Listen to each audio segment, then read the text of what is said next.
the night before Christmas. The family's at the fireside. And for the children, the hour is 1 minute before bedtime.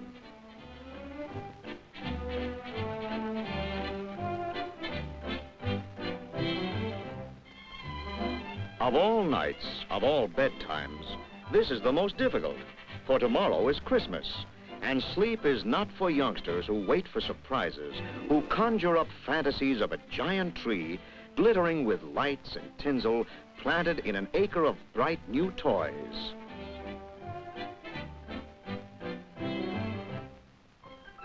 And so later, when the children are in bed, sleeping fitfully to be sure, the scene is set, the big surprise unfolded.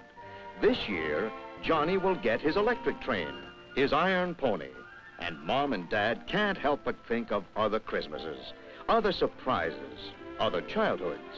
It seems only yesterday to Dad that he was bounding downstairs on a cold Christmas morning to find a toy train of his own. Nothing as slick as this, of course, but indelible in boyhood memory.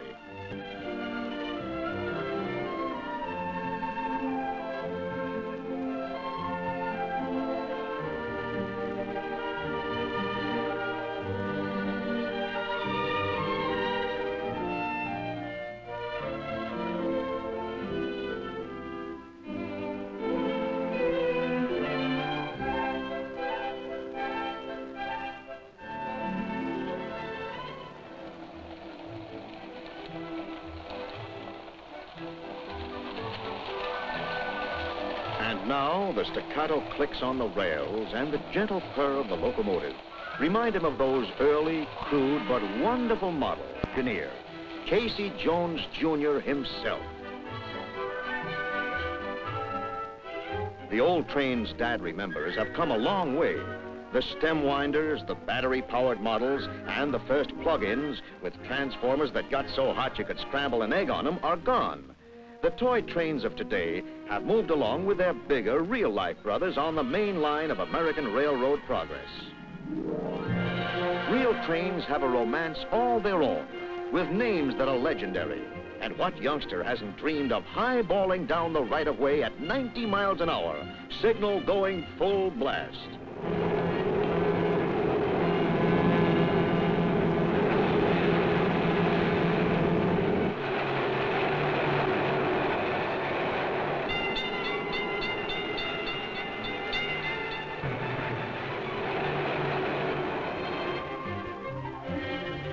Most folks never get to run a locomotive, but with models, they can run a whole railroad.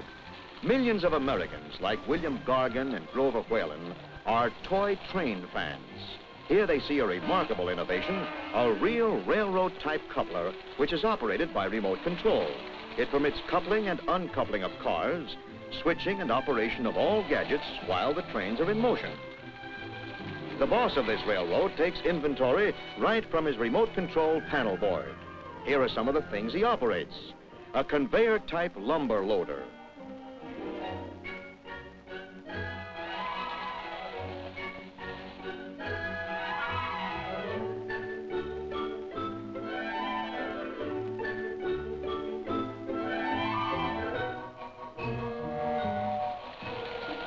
A milk car with delivery right to the platform.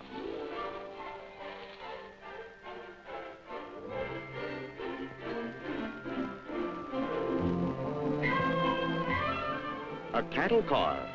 Livestock has to be exercised en route, and this takes them out of the car, into the corral, and back into the car again. A freight station with very busy and efficient baggage men.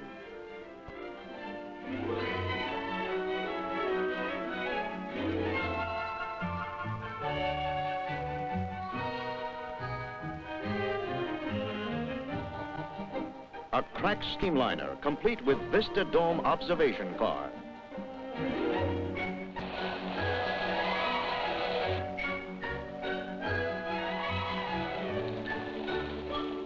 An automatic crossing watchman who keeps motorists clear of the tracks.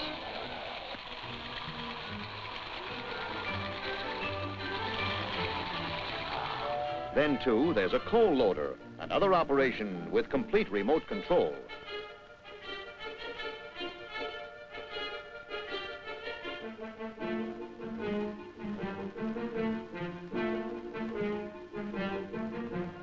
and a searchlight car, the big eye for wrecking and repair crews.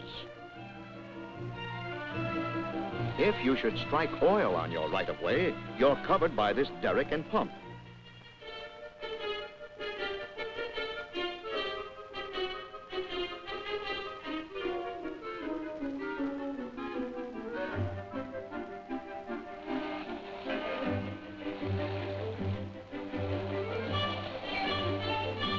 And when you get to those big rivers, just wait for the drawbridge.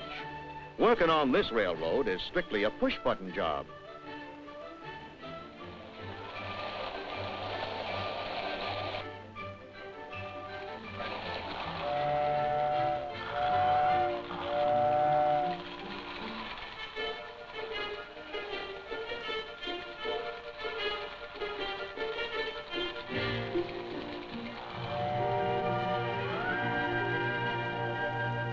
Designing this equipment requires considerable ingenuity and planning by model train executives and engineers. They maintain close contact with the railroads, are quick to adapt new developments to the toy train field. Railroads encourage toy companies to adapt their designs, readily furnish blueprints and photos. Designers carefully study pictures of real trains and adapt them with fidelity to half-pint specifications.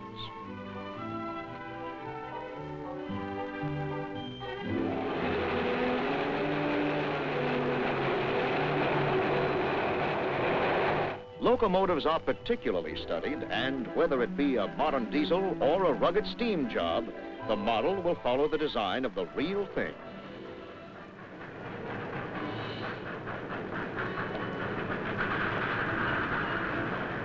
Building locomotives and cars for full-size trains is a mighty productive enterprise involving a highly skilled workforce, massive machinery, huge parts, and great plants.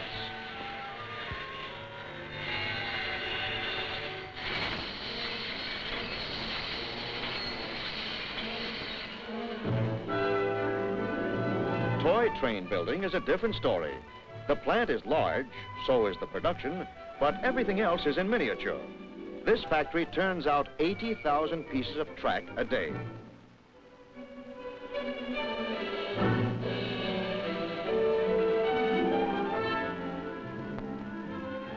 Here are some more production figures. 25,000 cars roll off its assembly lines every 24 hours. And every hour, 250 diesel locomotives come off the line under their own power. Every conceivable gadget and accessory is produced in great quantity and in small size.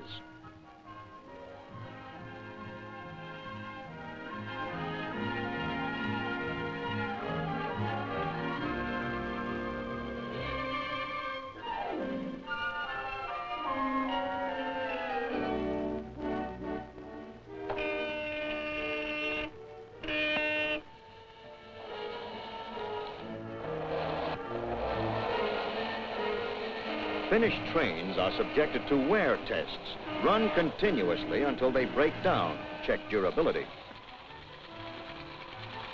This railroad carries no passengers or freight, but keeps a lot of grown men busy. They're another brand of hobbyists, perhaps the most rabid of all, the train builders of the Model Club. Most of them were bitten by the railroad bug at an early age and never got over it. The men who in daily life, may be doctors, lawyers, businessmen, or teachers, play in a kid's idea of fairyland. Everything, trains, track, bridges, tunnels, landscapes, scenery, and buildings, is handmade. There are engineers, roundhouse men, painters, dispatchers, and conductors.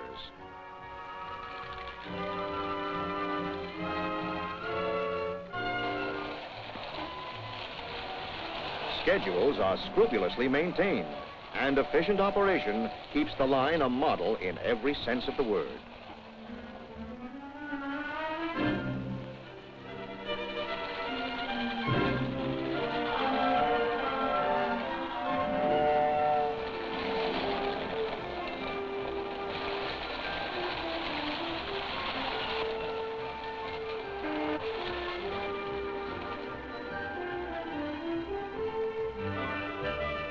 And so, on Christmas morning, when Johnny and his sister come bouncing into the living room to behold the eighth wonder of the world, it'd be nice if they knew the story behind electric trains, but Of course, it's Christmas, and Johnny's too excited to be bothered with stories today. It's an old, old story, Johnny, and that goes for the part where Pop starts telling you how to run her. Don't let him. You'll never get him away from her if you do. Well, you've got your train, young fella. You can drive her anywhere you want, to California, South Setauket, or Timbuktu. So take her away, Johnny. You're Casey Jones III.